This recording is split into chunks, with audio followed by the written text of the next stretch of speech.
Good morning, bon matin. OK, donc on est prêt à commencer. We're ready to get started. I'd like to start by acknowledging that the 2025 National Conference on Ending Homelessness is taking place on unceded Indigenous lands. The Kanen'kehá:ka Nation, the Kanen'kehá:ka Nation is recognized as the custodians of the lands and the waters on which we gather today. Jogjague, Montreal, is historically known as a gathering place for many First Nations. Today, it is home to a diverse population of Indigenous and other peoples. We respect the continued connections with the past, present, and future in our ongoing relationships with Indigenous and other peoples from coast to coast to coast. So welcome to HF1, Housing First Fidelity and Housing First Fidelity Assessment as Capacity Building. And today we have Caitlin Ward, manager of Dufferin Services Team, Supportive Housing, SHIP. Next, Tim Aubrey, emeritus professor at the University of Ottawa. And Catherine Gibb, manager of Supportive Housing in Mississauga. So I'm giving it over to them. Please welcome them.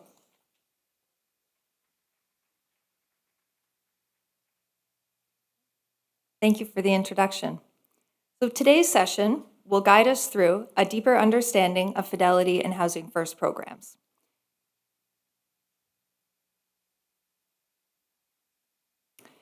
We'll begin with some background and context, clarifying what we mean by Housing First and Fidelity, and how our efforts to be closer to best practice in Housing First shapes how we design and evaluate our programs. Next, we'll explore methods of Fidelity assessment, including internal reviews, external evaluations, and peer exchange. Each approach offers unique insights and opportunities for learning and improvement. We'll then look at the benefits of Fidelity assessment with change management, highlighting how it can support program evolution, enhance outcomes, and align practices with core principles. Following that, we'll share SHIP's approach to Fidelity assessment, offering a practical example of how one organization integrates Fidelity into its ongoing work. Finally, we'll turn the lens inward and explore Fidelity within your own programs, encouraging reflection and discussion on how these concepts apply in your context. With that, I'll hand things over to Tim to get us started.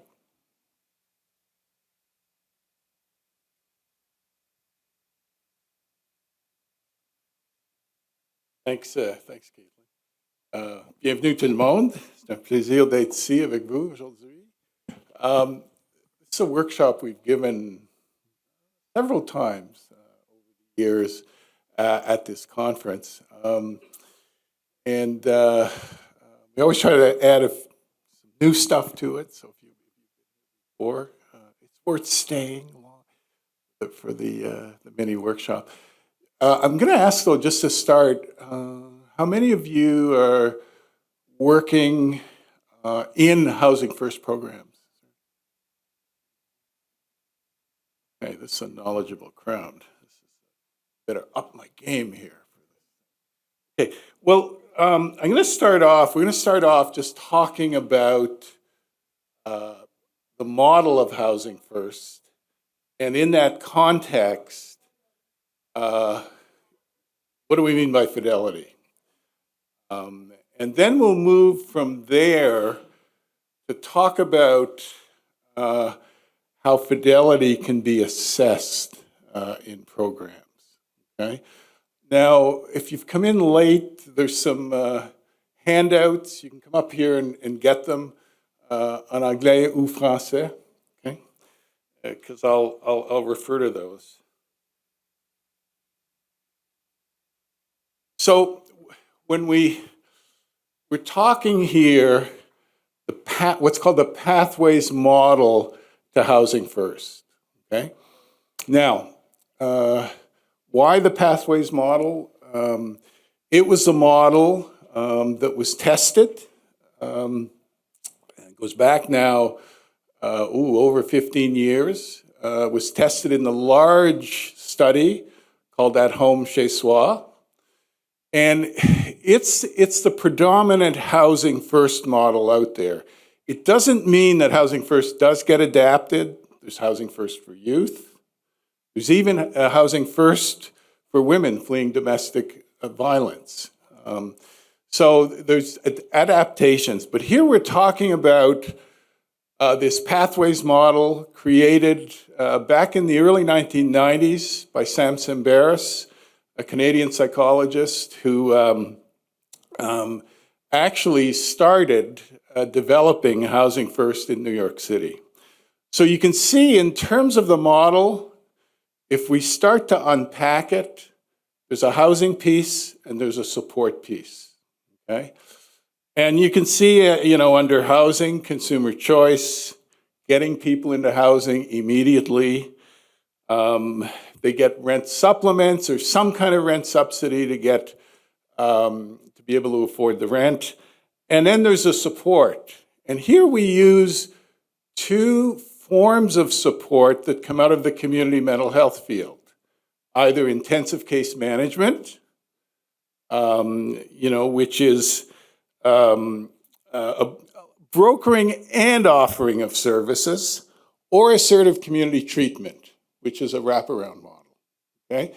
So that's the model that we're going to talk about today around the issue of fidelity. Now, mentioned at home chez soi, what became very clear in that study is that Housing First works.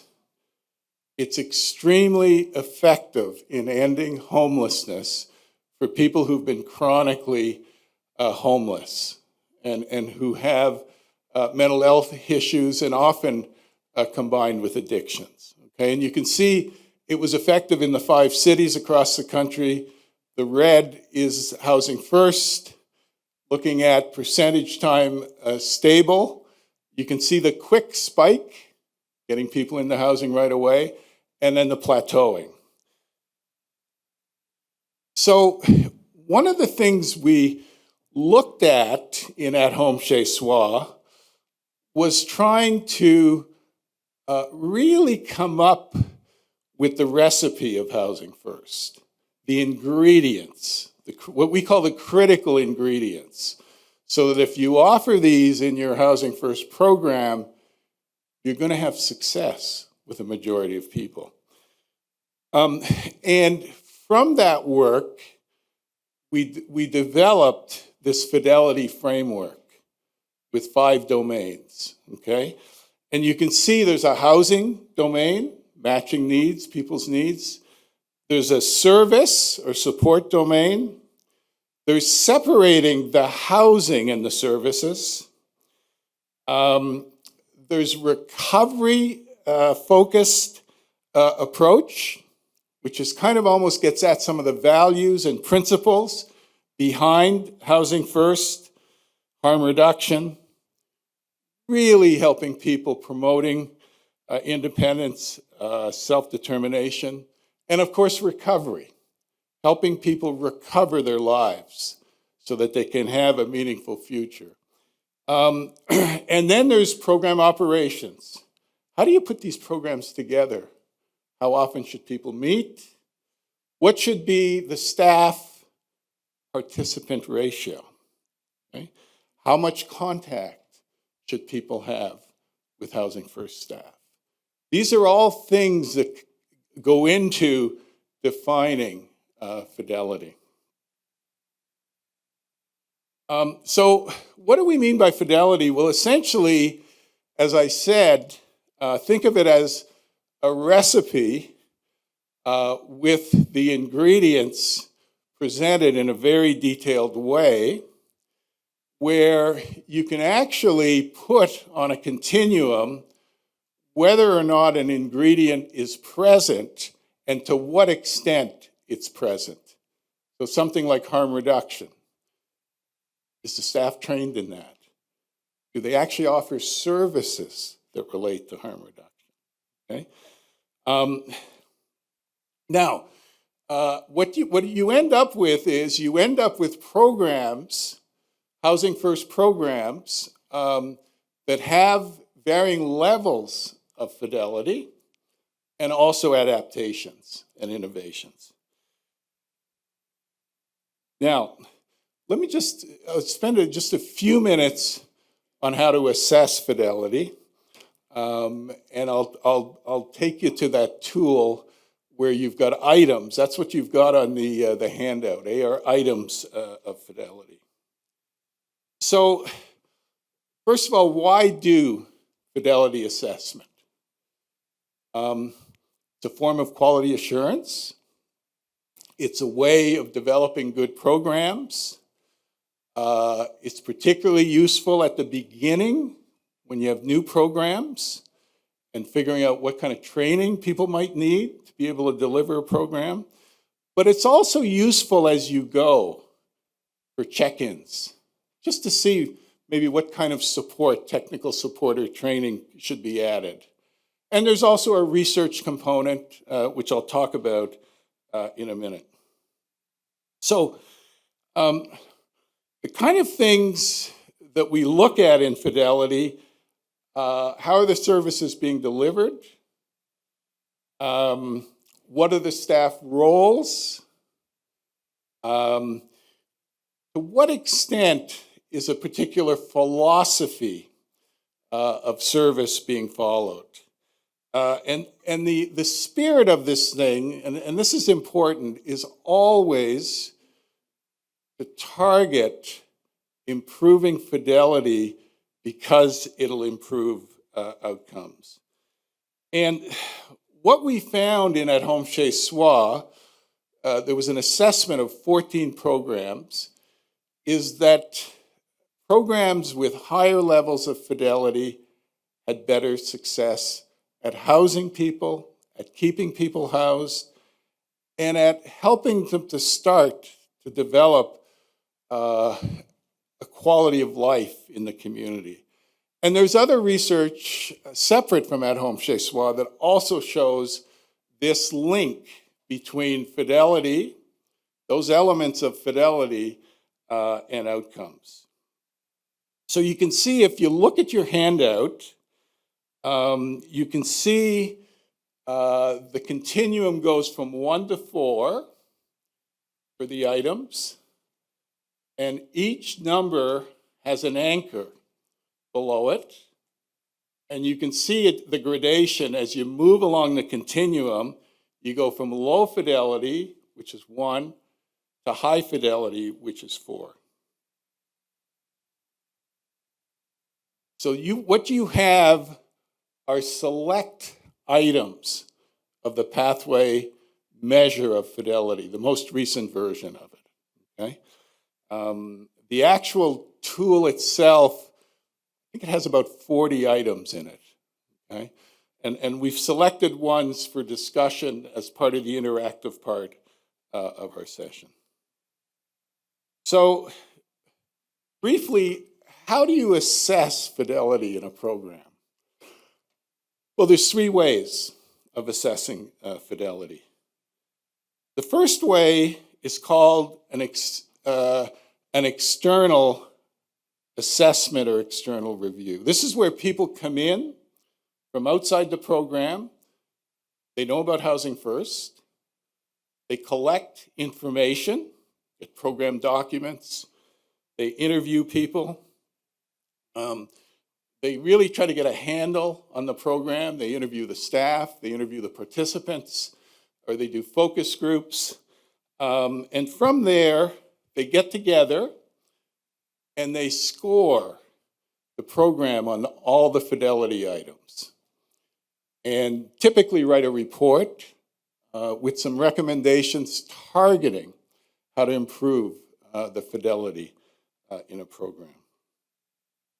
Now, this gives you an idea. Typically on that scale, if you're 3 or above, it's considered high fidelity, okay? And you can see with the at-home programs, the 14 that are rolled up here all together, this was after 3 years, and these programs were well-resourced. They had good training, good technical support. They were meeting high fidelity for most of the areas, except an area, and this was an earlier version of the scale, called service array. They were still working at getting services for their participants. So this is kind of considered the best way if you want an assessment of fidelity. It'll be unbiased. It'll give you new perspectives on your program.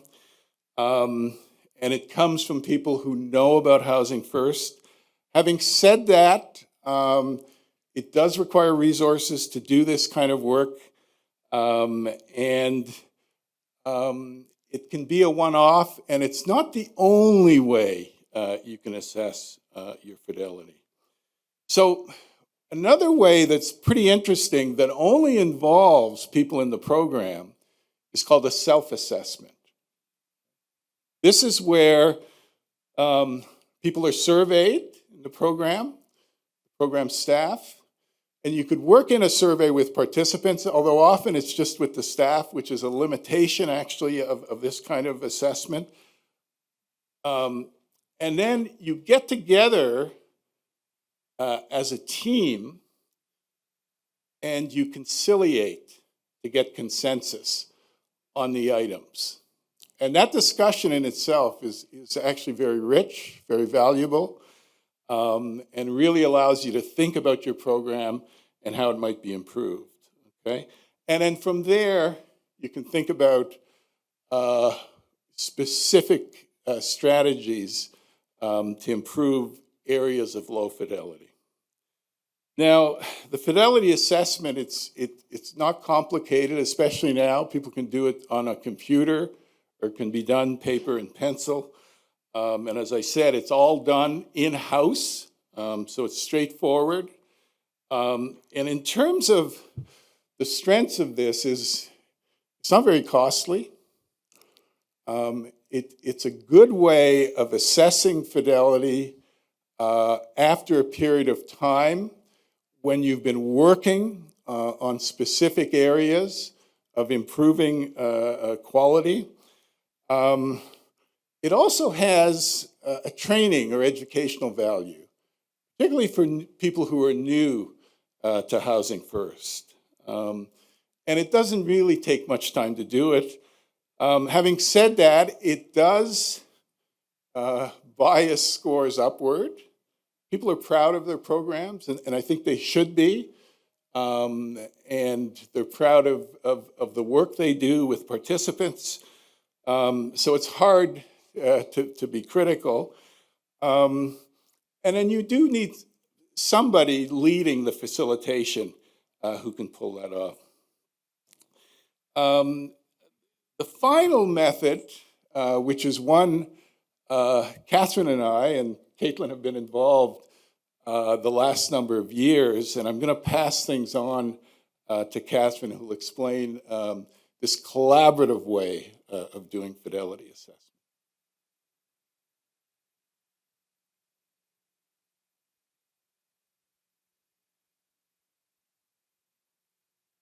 Hey. So what you're seeing here on the screen is actually a manual that Tim and his colleague Jeff Nelson created a few years ago.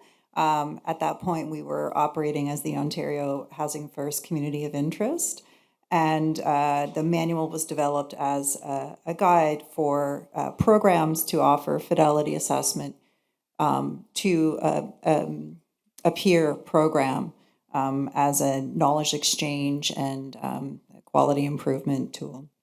So I'm really happy to see that I'm in a room of peers, the number of folks that put up their hands as service providers in Housing First.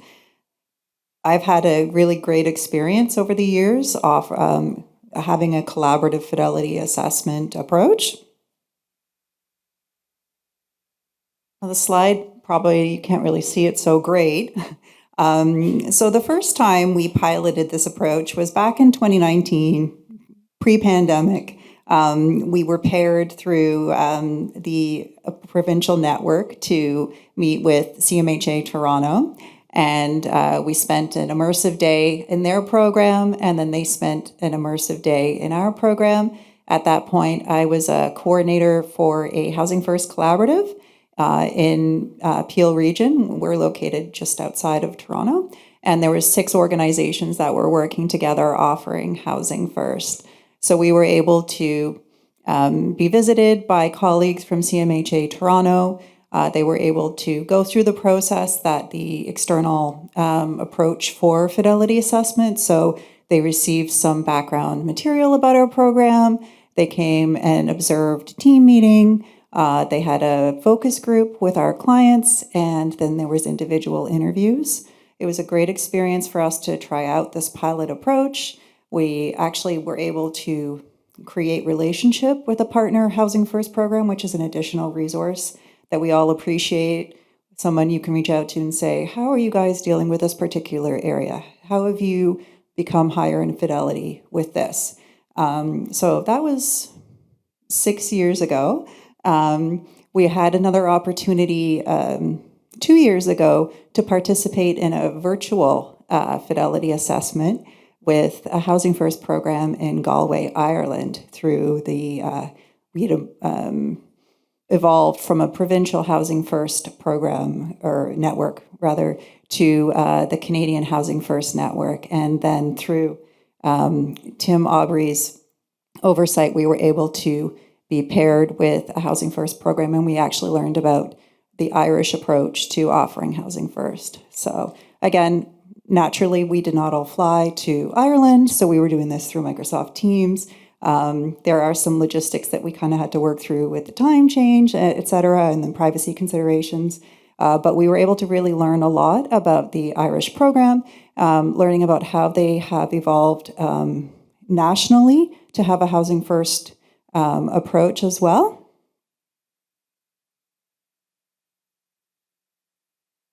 So again, as I was mentioning, there's an opportunity to learn from peers and observing another program. It's affirming a little bit too when you're doing the work. Provided capacity building for our staff to learn, even to conduct this kind of review, really anchored a lot of their understanding of Housing First, and exposed programs to adaptations and innovations. There's different approaches you can take to get to high fidelity. So it's really an opportunity to reciprocally learn. And of course, there's low cost, really. There's the, we provide like a pizza lunch for a focus group, an honorarium. But other than that, you're really working with the resources that you have. Of course, there are some challenges, that you have to work through with the logistics when you're arranging for this. It does require some set aside time for your staff and yourself to work through. And we definitely recommend having an external or another facilitator to kind of help arrange. You also need to sort of ensure the staff are comfortable and know how to conduct interviews and make assessments. Sometimes there can be challenges in the amount of client input, and it really does work best for programs that have been operating for a longer period of time. So just wanted to share some of the feedback that we received from the Galway Irish program about our program. So just around our commitment to the Housing First principles and how we've applied that. Caitlin's going to speak after me a little bit about what the SHIP program is composed of. So we were able to, it was really, again, as I said, it was a little affirming on what we're doing well. And then also recommendations of where we could, no program's perfect. Even the most highly resourced Housing First programs, they're not going to score 4 out of 4 and everything. You don't want to set yourself up or your team up to expect that. So we, recognize some of these challenges. I think some of them are common challenges for Housing First programs. The housing is always going to be a challenge in our sector. For us as well, like we got recommendations to maybe add some additional resource tools, continue to broker and build on those resource availability for psychological or psychiatric services. And then it actually really helped us to take a look at how we were doing our team meetings, how we were doing our rounds, and make some enhancements and changes there.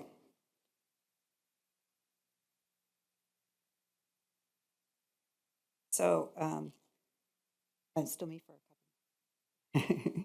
So change management. So what are we all collectively trying to do as Housing First practitioners? We're trying to create change. We're trying to create a Housing First culture in our sector, as well as within our organizations. There are definite resources out there that you can refer to if you're wanting to explore change management when it comes to Housing First. I've got some points here from the Canadian Housing First Toolkit. There's some real practical tools out there. I also found one through the Housing First for Youth Toolkit. So, it's Housing First is really designed to be consumer-directed, strength-based, recovery-oriented, focused on human rights. Sometimes when we're in programs that have been running for years, they might not quite be at that point. So being practical around how we want to improve our fidelity for Housing First programs, you're really looking at how the sector and the organizations manage risk and how we define risk, clinical risk, looking at the dignity of risk, which is so important in recovery-oriented services, harm reduction. So moving away from maybe the traditional way of offering supportive housing towards goals that are sort of more aligned with the philosophy of Housing First. So thinking about how our services are offered. How can we do that? How can we move that needle further towards that for? How can we build the will within our organization, within our sectors, to create that culture and that Housing First community-based level? I am not a change theorist. I'll sort of, put that out there. But I think we all might be familiar with this visual of the diffusion of innovation and sort of how we can have a tipping point to help to make change happen. So how do we increase the likelihood that change will be accepted in organizational cultures towards high fidelity Housing First, when maybe there's that comfort level of offering the status quo, the traditional housing programs? I see some faces that are kind of like, yeah, I'm kind of there.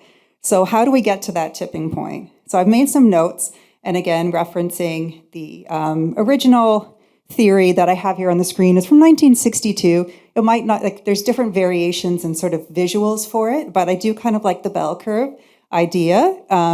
So new ideas are adopted slowly, and each segment of what you're looking at requires or represents a unique attitude towards change. And again, if we're going to be an early adopter or a change champion in one area, maybe we aren't for everything. So we're not all going to be the laggard at one end or the innovator at the other for everything. So we need to recognize where our programs fall on the curve. We need to look at our approaches and tailor towards engaging each group. They might need different information to kind of help shift towards change. So the strategy should really look at fostering those relationships, using evidence such as what we collect through Housing First Fidelity, other research, case studies, peer discussions, because that can encourage others to buy in to what we're trying to achieve. So, of course, knowing and sharing the why, being patient with others that might be towards the laggards. The language seems a little negative, but you might not necessarily use that language, but it's the concept. The tipping point, so that is where you have enough buy-in, the critical mass of 10 to 25%. That's the rate of adoption that the innovation will increase with the endorsement and the support of that group after they understand it. So if you can get that percentage of folks to support and want to move forward with the idea, the other people might come along.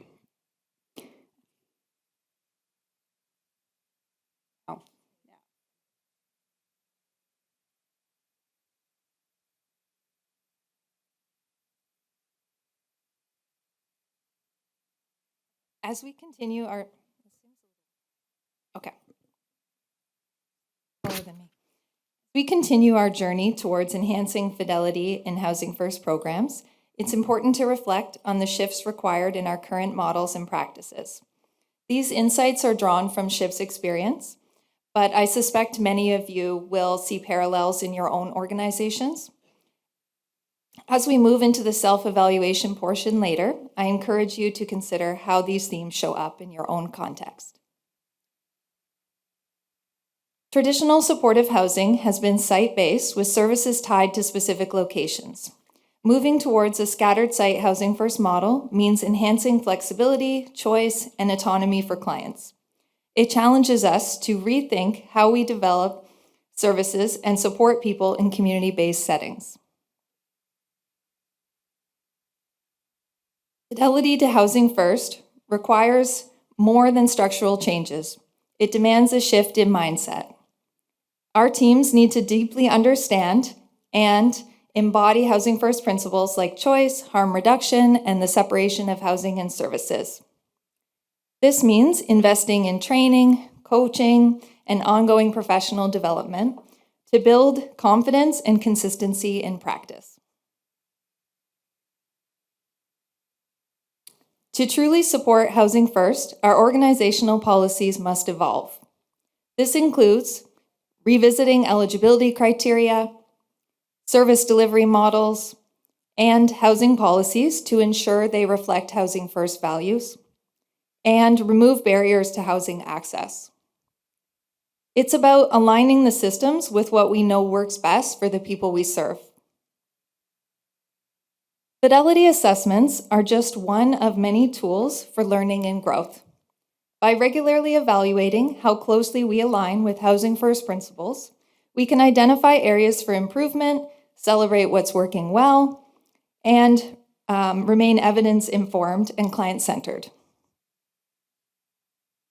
At SHIP, we've approached Fidelity reviews as opportunities for collaboration. So these reviews have become spaces for knowledge exchange where teams learn from each other and build a shared understanding of Housing First. With our internal peer exchange reviews, it's helped to foster a culture of one team where everyone's working towards the same goals. Looking ahead, we're excited to expand this work into a cross-team Fidelity exchange between intensive case management and assertive community treatment teams. And this is currently underway, and Catherine is supporting an exchange right now between our ICM team and ACT teams. So this will allow us to deepen our understanding of Fidelity across different service models and strengthen our integration of our approach to client care.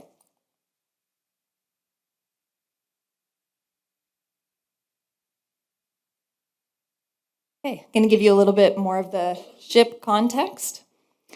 So SHIP stands out because of our depth and integration of both our housing and service options. This dual focus is central to our success and the well-being of the people we serve. We don't take a one-size-fits-all approach. Instead, we offer a spectrum of housing and support options that meet people where they are. Whether someone needs transitional support or long-term housing, we tailor our services and offer a range of programs to meet their individual needs. Our model is designed not just to house people, but to help them thrive in their communities. We prioritize social inclusion, community connections, and holistic wellness. A key part of our success is the strong relationships we build with landlords and housing providers. We actively support tenancy, mediate challenges, and ensure that both clients and landlords feel supported. This helps create stable, sustainable housing outcomes. Together, these elements reflect SHIP's commitment to integrated, client-centered care. It's not just about providing housing, it's about creating conditions for long-term stability and well-being. Our services are intentionally wrapped around the individual in a way that's both person-centered and person-directed. This means integration across areas: housing, clinical supports, tenancy, and property services, and community development, so that each person receives the right support in the right place at the right time.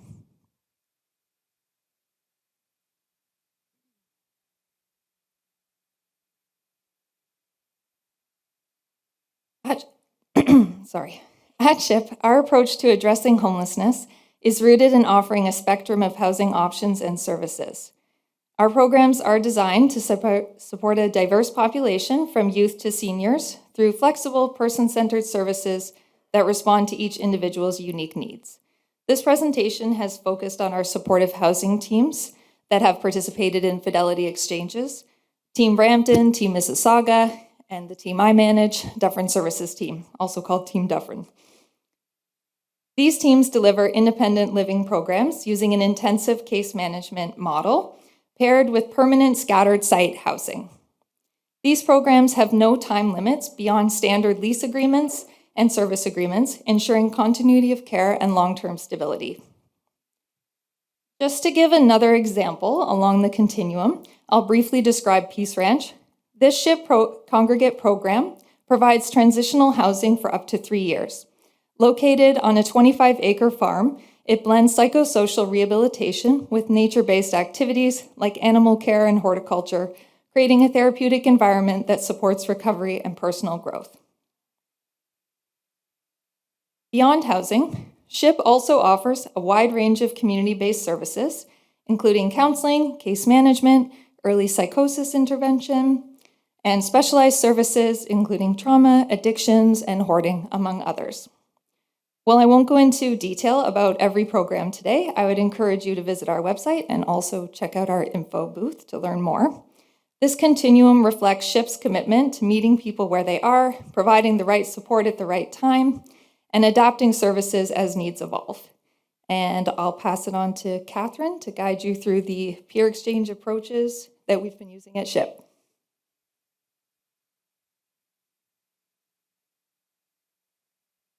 All right, so Caitlin shared a little bit about the context of our programs. Again, we have over 20 different programs. So we do have the luxury of being a bit of a larger organization where we can take the concepts of the self-assessment with the approach of the external assessment and kind of create something. So we've been able to look at how our different support teams can conduct Fidelity assessments internally as an adaptation on self-assessment. So I've just mapped out a visual here. Again, this is many of the steps that we've taken from the Housing First Exchange Manual, which you can find online.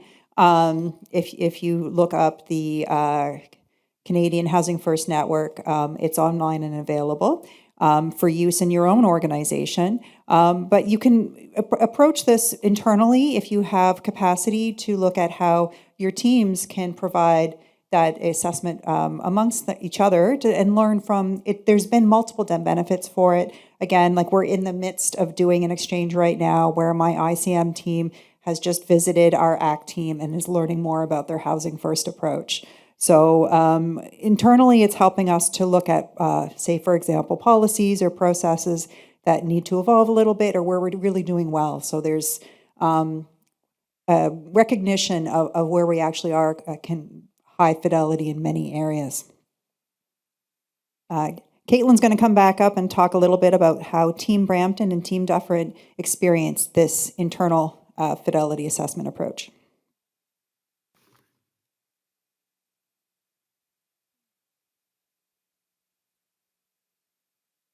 As part of our Housing First Fidelity work at SHIP, we recently conducted a peer exchange between Team Brampton and Team Dufferin. The goal was to better understand how Housing First principles are being applied across different service contexts.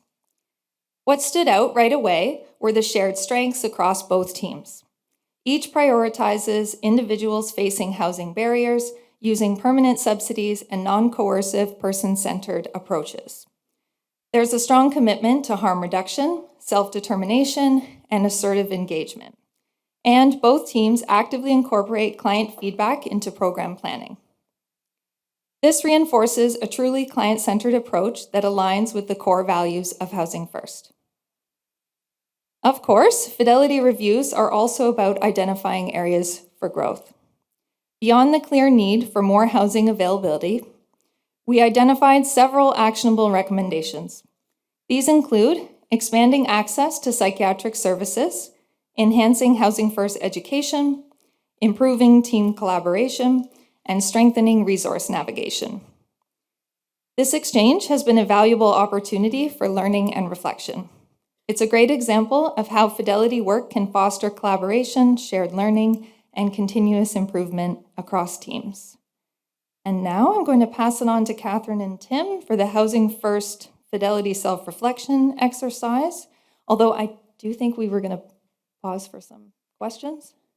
Are we going to do that now? Before we get into the exercise, does anybody have any questions? Oh, and we were asked if people can come to the mic, because I guess it helps with the recording of it. I could hear you, but just for the recording.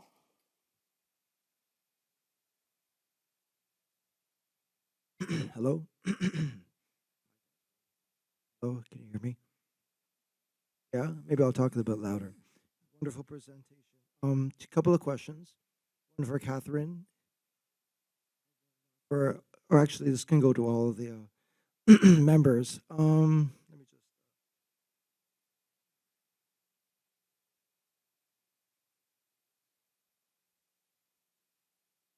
So this is just a blue sky question and sort of like forward thinking. And I'm just wondering, how receptive was the government in this consultation? Do you feel Housing First is politically sustainable? And do you see a tipping point?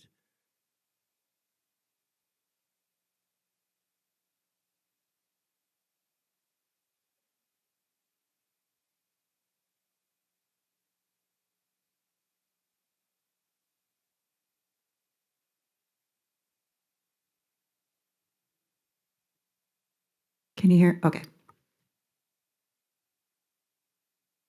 I think we've built on the history of how Housing First has been successful and maybe not as successful politically in its adaptation. I think from an organizational perspective, we've continued to endorse taking a Housing First approach over the past 10 years. So as we have sought out more funding, we've continued to recognize it within our advocacy to our funders that it's a best practice, and continuing to do these Fidelity exercises reinforces the outcomes that we can achieve through offering Housing First oriented programs.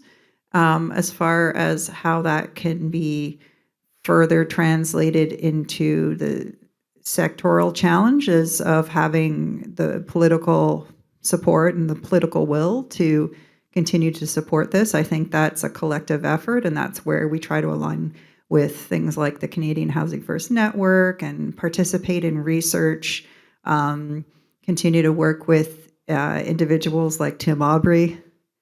And I know that there's going to be an upcoming presentation this week on the Mental Health Commission and some work that's being done to continue to reinforce the learnings of the at-home project and how we can continue to, I think it's called Housing First, What's Next? So I think there's all of those different components of it. That's been my experience. Just a couple of things. The network, the Canadian Housing First Network, did a survey we did in 2023 to find out how many Housing First programs there were across the country. And based on the results, our best estimate, it's somewhere in between 90 to 100 programs. And if you look at where we're at in terms of homelessness, unsheltered homelessness, encampments, we figure we probably need 3 or 4 times those numbers. And the other thing I'm going to say is, having visited and continuing to visit Housing First programs, I have to say I'm so impressed with the work, the commitment of the staff, but also the successes that they have. And I think we need to do a better job of letting people know about that. Because, you know, it's interesting in the sector, new ideas come along, and Housing First was really hot. You know, when we finished the at-home chez soi project, and then people moved on, it seemed. We still have the programs, and I think they're sustainable, but we saw it stalling, particularly when the National Housing Strategy came out. And by the way, that document, the National Housing Strategy, and I think there's lots of good things, and we need to build and we need to renovate. I agree with that. But there was nothing in it about housing first if you do a job search. So it's kind of like we had moved on. So we have to keep pushing. Thank you. Speaking of successes, I'm actually a success story of Housing First. I was in CAMH for a little bit over 2.5 years, and they found I was part of a pilot project which housed people from the psychiatric system in Ontario, and I stayed there, and I was the first one to graduate and move on to more permanent housing. I eventually graduated with honors as a paralegal, and now I work in the peer support field. So, thank you, thank you. Speaking about my personal experience, I have a question for. Forgot your name, sorry. But you're all more than welcome to answer or contribute. Regarding the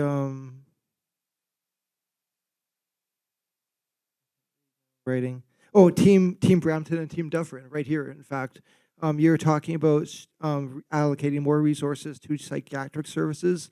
I'm wondering, for people with lived experience, and myself included, maybe including or incorporating therapeutic services in that domain also would be applicable and possible. Yes, definitely. And that's one of the benefits of doing this exchange was there are things that many of our teams can already be asking for. So for example, in Dufferin where I work, we have a real shortage of psychiatrists and people's access to psychiatry can be a challenge. So that is one of the areas that even, overall as a sector we struggle with, but as well too, in terms of psychotherapy availability, that's one of the things that we keep asking for in Dufferin too. So for those trauma and addiction counseling and hoarding and, maybe access to a psychologist and things like that are, such a challenge. As intensive case management, we help broker those services, but the more that we can make the case to say that we would like to have this service in-house, make it seamless, remove the barriers. And that's been working. So, we now more recently have a hoarding specialist and a trauma therapist who are working out of our office in Dufferin, which is great because we've been asking for that for years. But yeah, I think it's one of those things that helps us show the gaps and kind of make the case, right? So we're like a tiny little team, but, if we can try to give people that equitable access to service that they would have anywhere, like that's what we want to do. Yeah. Okay, so Tim Aubrey, Catherine, Caitlin, it's always great to see you because we constantly reference your insights. And so with that said, as an organization that is evidence-informed, reflective, and collaborative, granted that we understand Housing First is a model that helps to guide programming. When we're engaging our data, research, and evaluations teams, for example, and the goal is to use change management tools like the ones you mentioned, as we embrace Fidelity, how do you work through the trepidation, the hesitation, the stalling that you mentioned? And the context is, we know that we want higher fidelity. So there's the question or the reality that there's lower fidelity. So how do you work through, again, the trepidation, the hesitation, and the stalling as a department that's guiding this kind of work?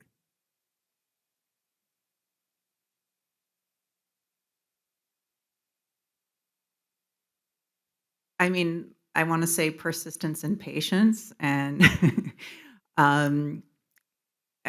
that's why I chose that visual of the tipping point, because I think it's like building the will internally within organizations, especially organizations that have operated a certain way for a prolonged period of time. And when you're introducing something new, people experience change differently. sometimes there's that a risk-averse kind of response. And so if you take a look at why there is that sense of trepidation and sort of dig in a little bit and then try to help to utilize the resources of the best practice and the research and then just continue doing it over a prolonged period of time, you might start to shift the needle. I don't know if I've answered your question, but okay. And I'll just add the first time I was involved in fidelity assessment in Moncton, the at-home Chez Soi project, I remember the staff when we went in that day talking about how their sleep had been disrupted for the past week, waiting to have external people show up and take a look at their program. They're very nervous about it. And it strikes me when you look at the methods, and maybe one way of starting, usually we do the self-assessment as a check-in, but I also think it's a valid way of getting staff to talk about the model, the ingredients, and it's not about their performance. It's about the program and how we can do it better. So it actually might be a way of almost inoculating staff if you were then to have a site visit or an external team come. I would agree with that as well too. I think it like I said, I think it helped with the collaboration and the learning, participating in it, because sometimes our expectations of what it means to be housing first and have high fidelity are really, really high. And we may be, I find, maybe overly critical of our own programs. And then when we start working through it, then we were able to celebrate like, oh yeah, we are doing a lot of these things well. We don't have all the resources that we want, but not even the highest fidelity programs necessarily do. So it kind of, I think it helped to pull people along who may have been more, maybe more critical coming in to see that like, actually there's a lot of things that are going well. And then we can also lean on, some of the things that other people may find more challenging or that, cause more anxiety in terms of shifting policies and adapting things or changing things that people feel have worked. It helps to show that like there's evidence for this, that there's other programs that have already done this that are doing well. So we can make the shift too.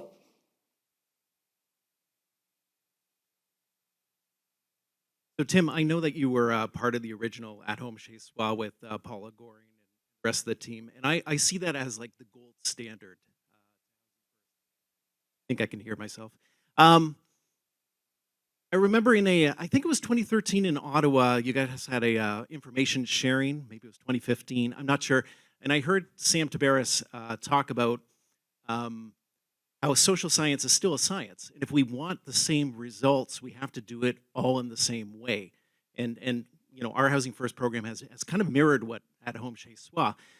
But I think over time, we've maybe added things to the model and fidelity that weren't part of it. I don't know. But that list of your 40, fidelity assessments, was that originally part of the fidelity assessment of At Home Chez Soi, or have things been added over time?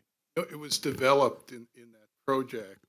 They had done some work already, Pathways, but that original tool, which was I think dated 2010, has evolved, and it's actually gone through at least 2 or 3 more iterations. And Sam Simber's been involved. Wally Czech was involved. He was at CAH. And I agree with you completely that, fidelity ingredients today are probably going to be different in 10 or 15 years. And we have to keep adapting. It is, though, the other thing I should have mentioned, comes out of this area, it's a kind of a technical term of implementation science, which is you develop a program, an intervention, a way of working with people, and because it shows really nice results, you want to replicate it. But to replicate it, you've got to try to bring what you learned into another situation, another community. And inevitably, that involves some adaptation.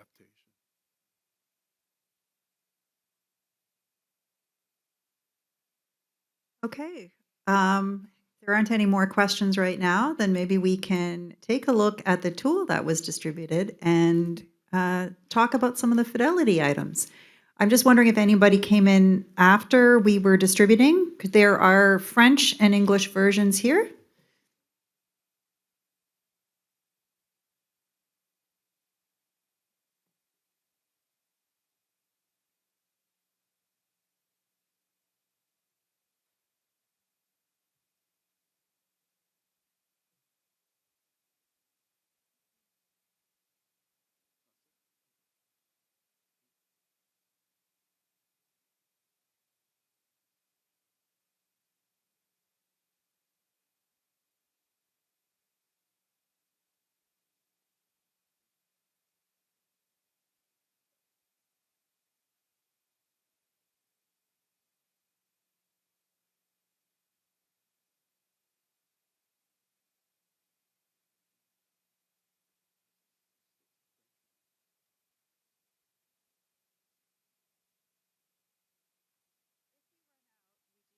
Up on the screen if we run out.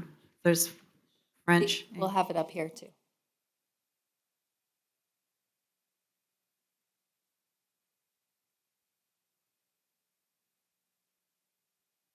Yeah, it's just one page.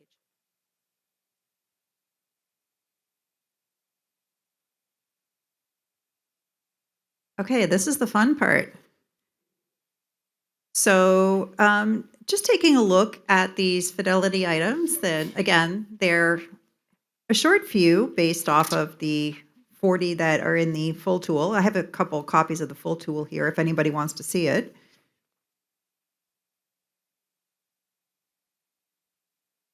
So just take a minute and take a look at this. And what we're going to do is I'm going to ask you to be a little vulnerable. And I'm going to ask folks to maybe raise their hands as we take a look at these, to just share back where you think your program might be on some of these. And then we're going to talk about them a little bit. I would say, so if you're in a Housing First program, you're gonna rate the program, each of the items, or think of a program that that you have some contact with.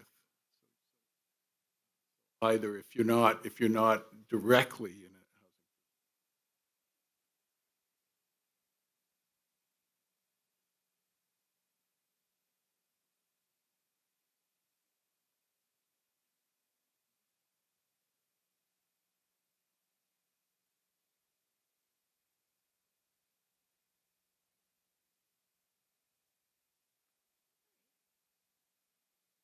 Maybe we can start from the top then. Number 3, housing availability. This is always one that can kind of come up as maybe making programs feel like, oh, maybe we can't really do this.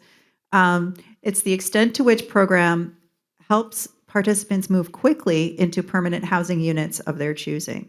So you can see the scale here from a 4 being from 85% of program participants move into a unit of their choice within 6 weeks of entering the program, down through to a 1, which is less than 55% of program participants move into a unit of their choosing within 6 weeks of entering the program.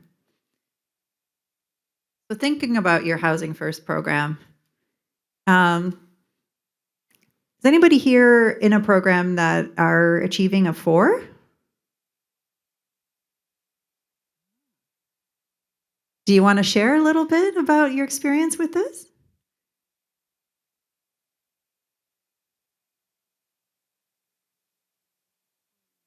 I work in a Housing First program where we have a pretty robust landlord engagement team, along with a housing specialist who works alongside the landlord engagement team. So there's 3 landlord engagements and a case manager dedicated to just having a caseload of homeless clients who or program participants who then become assigned a case manager after they get housed. So it's extremely housing focused, where we have, because the case managers only have a caseload of housed clients, they're able to focus on their housed participants and allow the landlord engagement team and housing coordinator to sort of hit the ground running looking for housing, which just, yeah, creates a whole very housing focused, yeah. Excellent. Thank you for sharing. Okay, what about threes? Does anybody here feel like their program might be a 3 in this? How about a 2? How about a 1? Okay. So this is one we did a workshop a few years ago when CAH was at Hamilton. A lot less ones, but maybe we could hear from you what the challenges are. I know what they are, but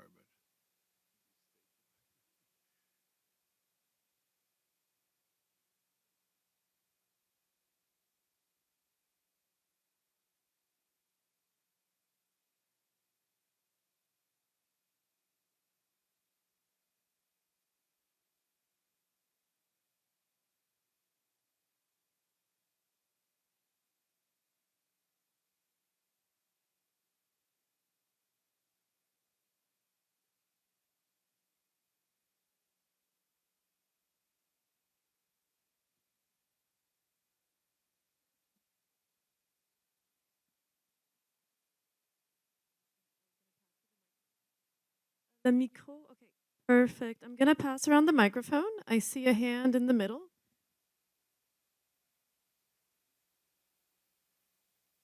So I live on the outskirts of Toronto, and Toronto is nefarious for the REITs, the REITs.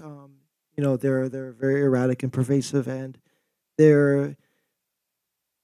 I mean, like I said, I have lived experience, and I actually live in a REIT that provides subsidized housing services to like maybe 3% of the building capacity. I live in a 17-story building, but even then, my case manager's like always like make sure this and make sure that, blah blah blah, because they're always trying to find ways of evicting the subsidized housing so they can charge full market rent, right? So that's a major one. I'll pass it on.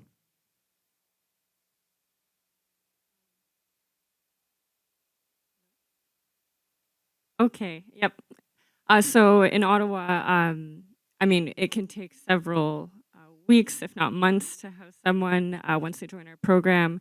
There are inherent barriers to being able to access rent subsidy or social housing. So working with someone to get ID can take several weeks. Taxes can take several weeks. Even right now, if we're looking at the state of our infrastructure to support people into getting into housing, so applying for a rental subsidy, we're at a point where processing applications can take over 8 weeks, we're seeing. So we would like to kind of get going, but there's a lot of just realities of the system that slows everything down. Everything takes a long time to process.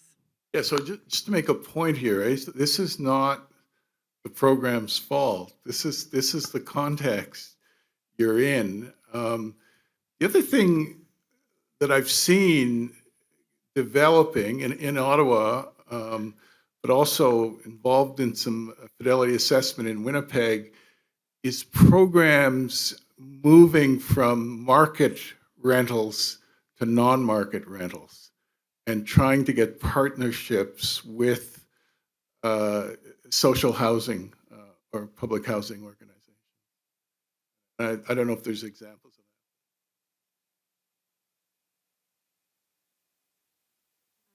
Hello, I'm a housing support worker in Corner Brook, Newfoundland. So for me, I find the biggest issue with clients waiting to get into more permanent independent living is because of what they're left with once we find them something. So in Corner Brook, right now the rental rates are really high because we have a lot of locum nurses coming in. The hospitals are paying landlords a lot of money, or the rental rates are exceptionally high. My clients, I serve mostly single family, one person from the ages of 18 into their senior years. And for the ones who are on income support, once they're housed based on what they can afford, and with their utilities included and the income support rates, they're left with $340 a month to eat. That's less than $10 a day. I mean, a basket of strawberries now costs $7.99. So I don't even feel comfortable with housing them because I go home and wonder, oh no, I just put them in a place. Now can they even eat? Critical importance of the rent supplement, as leverage to try to get enough of a rent.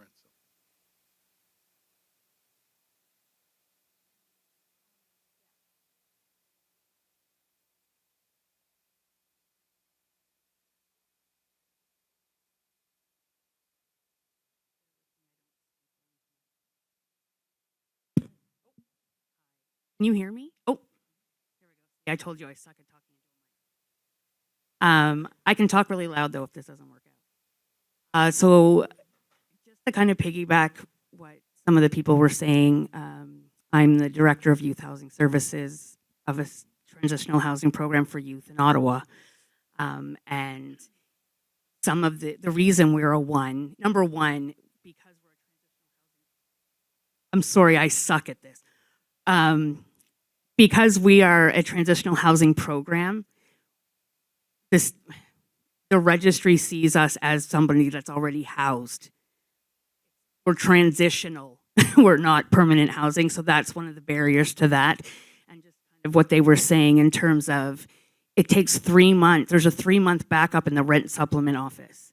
So even people that we can get housed through master leasing programs or through other housing-based case manager stuff, we're looking at waiting 3 months to see what that subsidy might be, as well as having very limited access to subsidies. People like, there was the COB, which changed into something else, but because we're already, in quotation marks, housed, we don't have access to many of the subsidies that other clients would because we're not a shelter. So it's really hard to be, like, I mean, even the housing registry, that used to take 3, 4, 5 months for them to even open up a file with them. So that's kind of our systematic.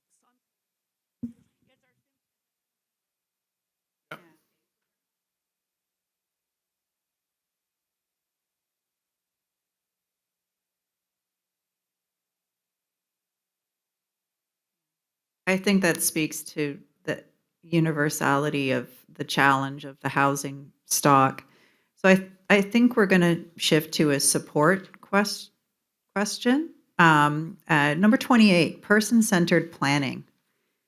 Program conducts person-centered planning, including development of formative treatment plan ideas based on discussions driven by participants' goals and preferences, conducting regularly scheduled treatment planning meetings. Actual practices reflect strengths and resources identified in the assessment. So just a comment on the method.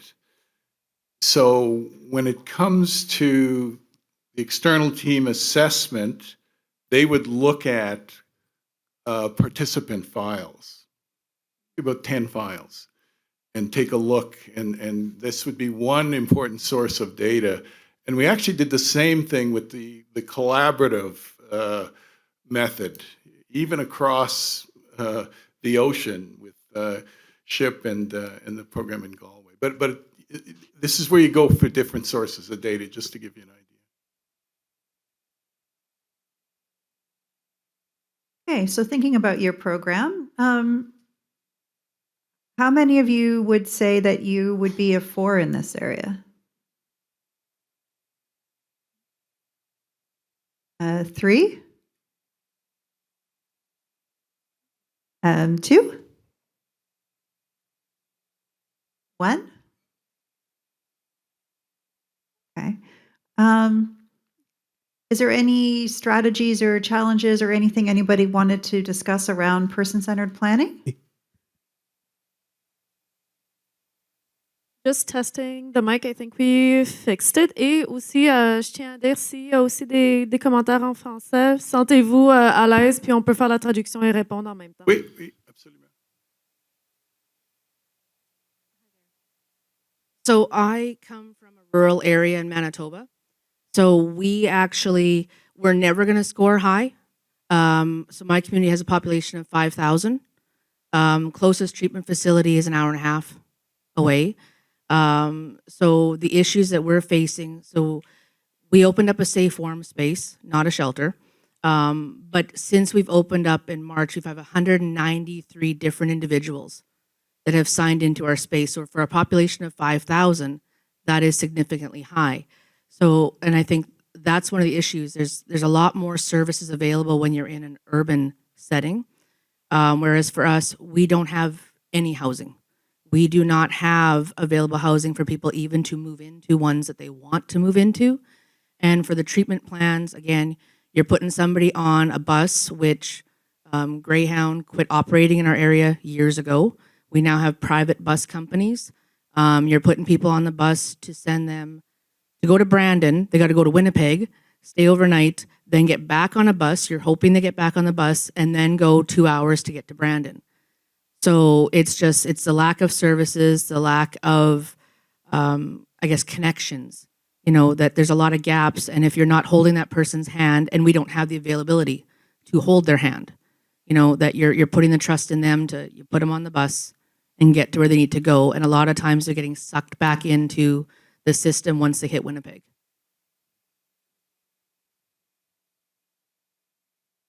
I'll respond to that one. That's brutal. That's awful. That's not how it should work at all.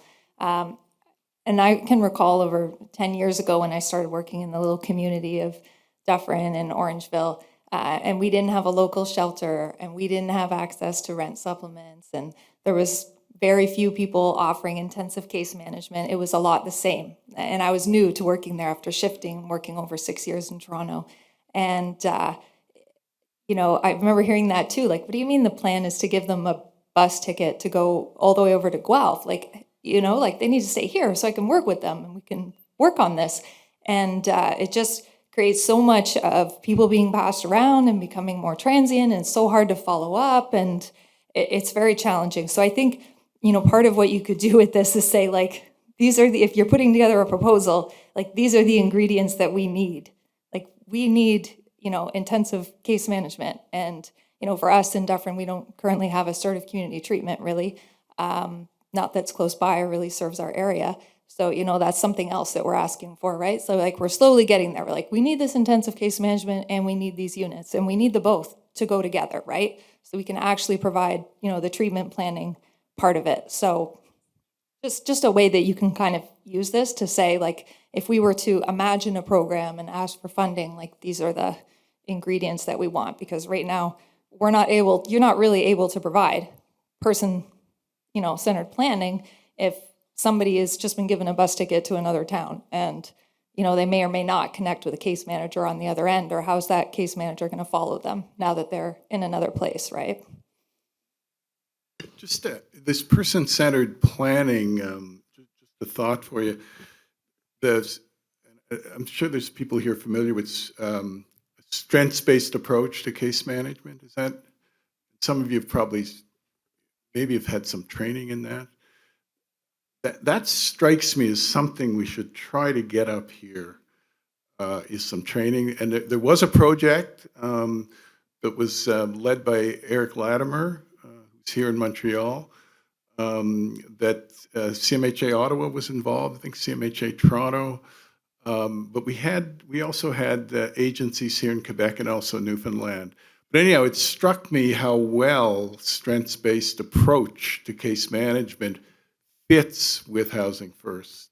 Because what you need, I think, this is an area, by the way, this item, typically the programs score low on. They don't have a framing around how to do goal planning, with their participants and follow up on it and work in strengths and so on. So it's very challenging, obviously, very challenging work.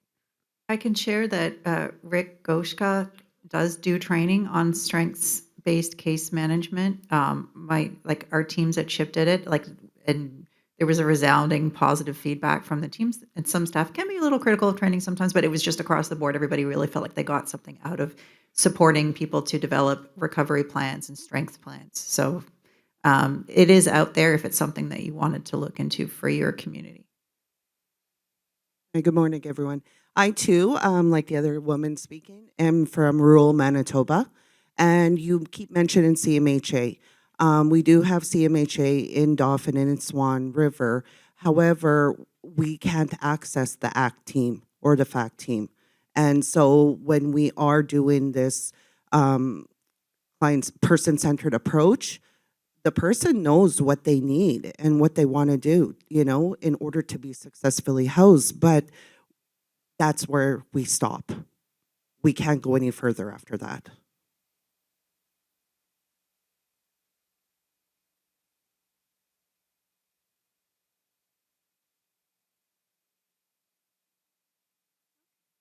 So why don't we look at 15A, substance use treatment?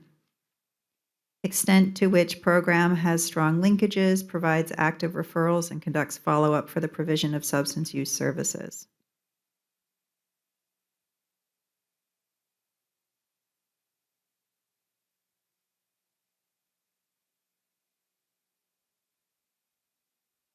So looking at this particular item, is anybody seeing themselves at a 4? Something that you're seeing within recognizing that in some rural communities, the resources are quite limited. 4 or 3?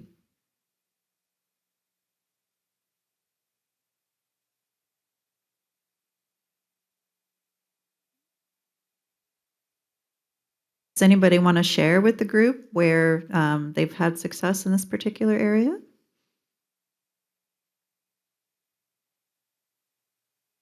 Mention too, while you're thinking about it, that in intensive case management, it can also be brokering those services. So it doesn't necessarily mean that you have an addiction specialist within your own team, even if that's what you're asking for, but do your staff make those connections? Do they provide that support? Are they able to, broker those services to support people?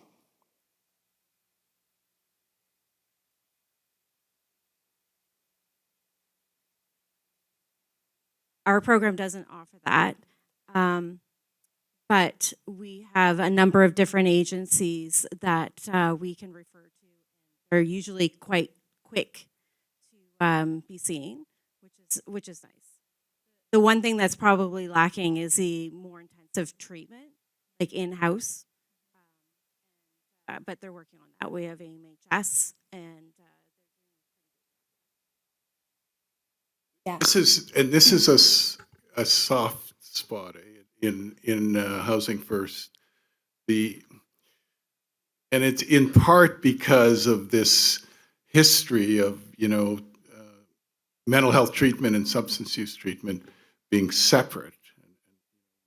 Still, it's still a work in progress, getting the two systems together. But I know when we did at home, Jessica Soto's here from Diogene, and Sonia Cote is here also, who's involved in at home. We didn't do well on this item, I don't think. Si je me souviens, c'était pas une force des programmes. Oui.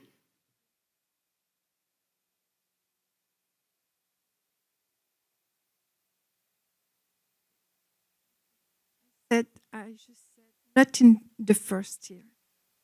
I mean, we were very bad. Jessica? And we learned from this. And, on a relevé les manches. And, when you see your note, it's a shock.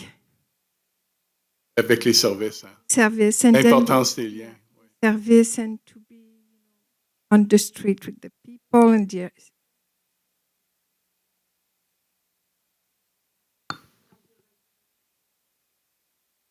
Ah, okay.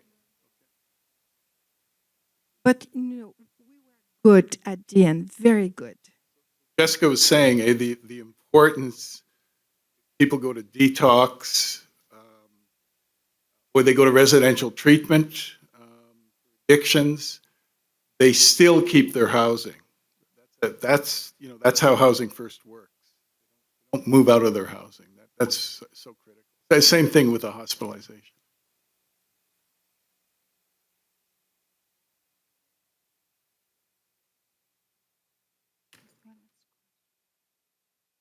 Okay, so I think we're going to pause here with the Fidelity scale. And again, like this is something that can be done ongoing within your programs. Like, for example, my program did a review in 2023. We're about to do another one internally with our ACT teams, looking into doing a Fidelity review in 2025. So you could then see progress shifts. You can take the results, you can advocate to try to see if you can build more resources, and then take another look at it in a couple of years. And that's actually part of the manual approach. The recommendation was to do it do it again, a second review in 18 months' time. Yeah, and if I could add the network, we're available to try to help you get set up. If you want to do self-assessment of Fidelity, you want to start there. We can certainly guide you with that, or we can certainly put you in touch with people who can help facilitate that. And I think it's the same for the exchange. I think the last time, Catherine, we spent more time on the exchange, but that is so rich and so helpful for program staff to hear about the challenges that another program is facing and how similar they are, but also maybe what the innovations are of a particular program, what they're doing that's different. So, these are things you can do. And I know, one of the big obstacles, because I know when I visit Housing First programs, it's having the time to do something like this. You've got to put some time aside to do the reflection and to do the assessment and then to do the conciliation and the consensus building on the self-assessment. Are there other questions before we end? I think we're going to open it up to questions now. No?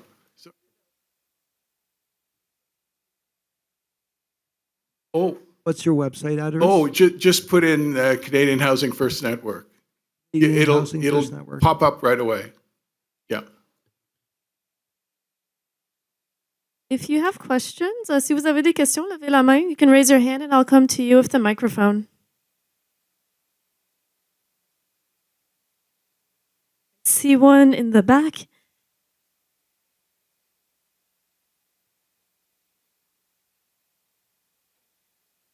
Bonjour, je vais parler en français. Moi, j'ai une question là, par rapport au début du programme. J'aimerais ça savoir quand vous comptez le début du Housing First. Est-ce que c'est la première fois que vous rencontrez quelqu'un ou c'est durant l'acceptation de cette personne-là dans le programme?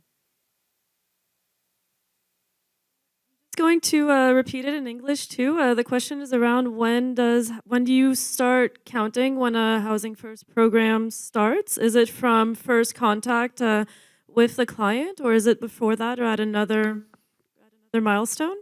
Non, en effet, c'est quand la personne rentre dans le programme.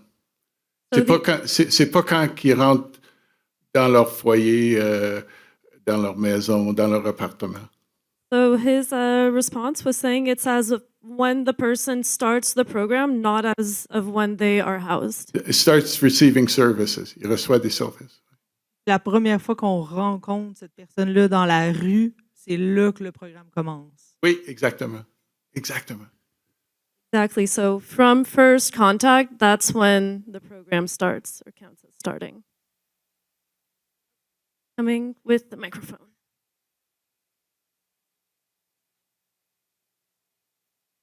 Hi, thank you so much for the discussion today. I'm wondering if you can speak about how Fidelity assessments can work alongside or complement external evaluations focused on measuring impact, measuring outcomes. How do you see those two pieces fitting together? Or what would that ideally look like? So the first time that we did a fidelity assessment at SHIP, it was shortly after we had just completed a program evaluation. So actually we had included that program evaluation in some of the background supplementary materials to share with the organization that was completing the fidelity assessment. And again, it was also around our implementation of Housing First. So I think it's just different sources of feedback and evaluation that kind of comes together to kind of help us with our program planning. But you raise a really important point, though. I think Housing First programs, we need minimum data sets on who we're serving, how we're serving them, and how people are benefiting. And there are some examples. I'm from Ottawa, and I've done a lot of work with CMHA Ottawa, but they have a very straightforward but user friendly and kind of impactful internal data set. I'm sure if you contacted them, it's actually Marianne Roebuck that's kind of worked on that. But it's something that came out of the forum last year at CAH that is something we should work on to put something out there. So, along with updating the Canadian Housing Toolkit. And we've been very fortunate at SHIP with the progress that we've made with our data. There's actually going to be a presentation tomorrow, I believe, a little bit more about what we've done to improve our data collection, because that is a key piece, right? This is just kind of one tool, so we can talk about how closely we align with this, but we also want to talk about who we're serving and, importantly, who we're not serving, and how that tells a story as well. And in addition to the key performance indicators that we have as a program, or those other things that we like to speak to that help make the case for why we should grow and develop. So yeah, it's kind of all a part of that same picture. On a demandé quand est-ce que le programme débute. J'aimerais savoir quand est-ce que le programme finit. Je crois que pour certains, le programme finit quand la personne perd son logement, mais normalement, c'est à partir du moment où la personne nous congédie, quoi. No, en effet. Oh, really quick. No, just for everyone else. So we had the question around when the program starts, when we start counting it. Now the question is, when do we count it as completed? Je pense que l'idée ou le principe avec cette approche, c'est que c'est continuel. Puis les gens peuvent toujours décider de ne pas accéder le support, de prendre une pause, mais ils peuvent aussi revenir s'ils ont besoin de l'aide. C'est intéressant parce qu'il y a un domaine de recherche là-dessus. Hein? L'idée, est-ce que les gens, do they graduate? Puis certainement, c'est le cas. Je pense que ça dépend du programme. Mais d'habitude, c'est un processus où ils finissent avec le support, mais ils continuent avec leur logement. Oui, et aussi, absolument. Ils sont dédiés à l'idée de se reloger s'ils perdent. C'est pas la fin. I'm gonna do my best to try to summarize what you said. So part of the answer is that part of the theory of housing first and the practice is that it's continual. So people can take a break, they can take a pause and re-engage when they need to. The idea of someone graduating from the program, I think, is part of research you were saying. And however, in all cases, even if someone graduates, they might not have the supports anymore, but will continue to stay in housing. And yeah, does that kind of sum up what you were saying? Yeah? Yeah. You get some participants who become peer specialists. be part of the process as well. That's one area that we didn't talk in a lot of detail about, but along that continuum, we have been trying to further develop our stepped approach so that we can step it up or step it down. But people do keep their housing and, can be offered that support, and we could increase it again. But for sure, we'd like to have more of a range. What we find is sometimes people will step down towards more so just coming to groups, maybe having like a monthly check-in, and things like that, as they don't need that high intensity of support anymore, which then allows us to focus more support on the individuals that do need that higher support. We'll take one last question, and we're a little.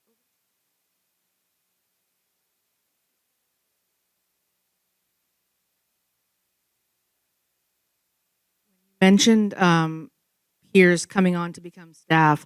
I just wanted to kind of caution everybody, we can't forget them though, that they also have their own issues and trials and tribulations. So we had a staff member when we opened up our Safe Form space, and I personally feel like we failed her because she was re-exposed, to her former life and stuff like that.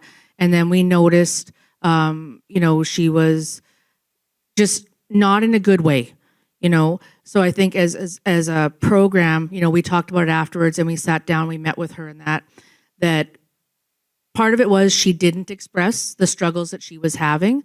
But I think the other part is I agree, if we're engaging with former peers or former clients and helping them find employment, we can't lose them on the support side of it. We need to keep engaging with them, give them a worker, make sure they're supported just as they would everybody else. I mean, I've mentioned that to staff at our Friendship Center, saying, if you're short on groceries or whatever, I don't care if you're staff, come to the Housing First team. Fill out an intake with them, because we're going to help you just like we help everybody else. But with our one staff person, I said we overlooked that, and she's unfortunately no longer working with our program. But we just said I don't feel we did right by her because we didn't include her and we didn't keep going with her. So in closing, just gonna say thank you, and thank you to our presenters, and for everyone who interacted as well. Thanks, guys. Now the next step is refreshments and lunch, and maybe the last thing I'll say is jogjagge translates to that where the group departs and separates. So I hope that we're separating with more knowledge to support the work that we're all doing. Thank you again. Thanks, everyone.